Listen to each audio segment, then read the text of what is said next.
En ces périodes difficiles, parfois on a des associations qui vous étonnent. Ce matin, je pensais à Goldorak. Je ne sais pas si il y en a beaucoup qui sont de mon époque, mais Goldorak, c'était quelque chose, hein, Goldorak Go, hein. On voyait ce petit bonhomme piloter ce monstre de fer qui était capable d'avoir des propriétés guerrières extraordinaires.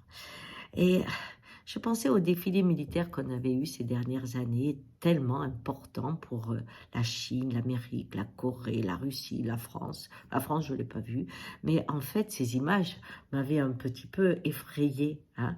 Ils voulaient montrer leur puissance de force, leur force de la frappe, hein, de force, comme on dit. Et je me disais, en fait, ils sont comme avec Goldorak, c'est des petits présidents, tout petits, des chefs des armées, qui décident, hein, pour ces immenses armées avec ces tanks, avec tous ces avions, ces drones maintenant, ces fusées, hein, nucléaires et tout. Mais c'est un petit président à l'intérieur de son bureau, bien au chaud, hein, qui va pouvoir lancer son Goldorak à lui. Et tout d'un coup, j'avais un peu peur. Et je me disais, mais est-ce que la guerre, c'est obligatoire? Est-ce qu'il y a eu des périodes où la guerre n'a pas eu lieu? Eh bien, nous, ça fait 70 ans qu'on ne l'avait pas vécu. On avait une guerre économique, mais on n'avait pas une guerre de tranchées, comme on dit.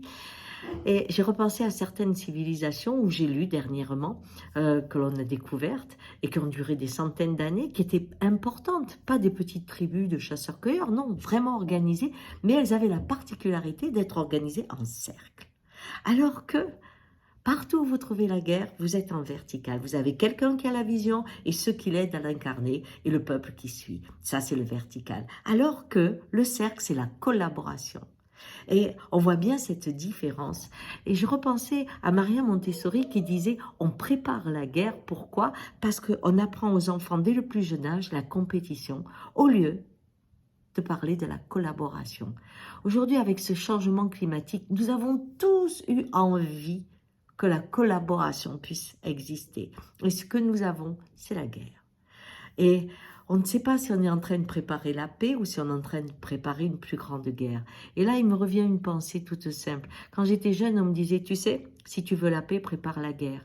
Ah, donc la paix nécessitait qu'on s'arme. Mais après, quand on faisait la guerre, on me disait, oui, c'est pour la paix. Alors je disais, mais en fait, pour la paix, on fabrique des armes et on fait la guerre.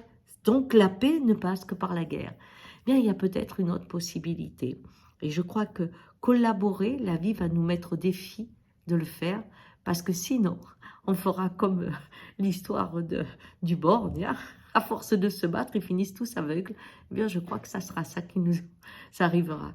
Alors, pensons que peut-être la vie qui est aux commandes aujourd'hui nous secoue tellement fort qu'on va avoir envie de s'unir, autrement que dans les armes, pour pouvoir traverser les larmes de demain qui nous attendent assurément.